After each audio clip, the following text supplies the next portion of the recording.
ay rated SPG. Striktong patnubay at gabay ng magulang ang kailangan. Maaaring may masiselang tema, lengguwahe, karahasan, sexual, horror o droga na hindi angkop sa mga... Malakas nga ang pananampalataya nito ni Carol. Sa hindi inaasahang pagkakataon ay may darating nga na magpapatunay na inosente siya at hindi nga siya ang tunay na pumaslang dito nga sa asawa ni Wilfred na si Joy.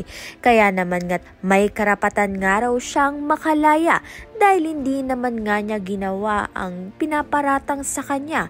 Laking gulat nga ni Wilfred nang malaman nga na hindi nga siya ang tunay na pumaslang sa asawa niya. Kaya naman nga't may posibilidad na makalaya nga itong si Carol.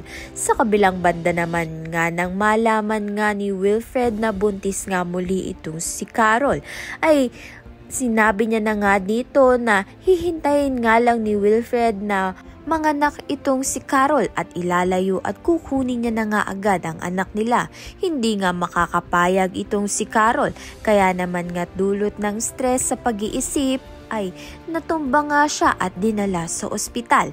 May posibilidad nga kayang makunan siya, kaya naman nga yan at iba pa ang dapat nating pakaabangan. Maraming salamat sa iyong panonood.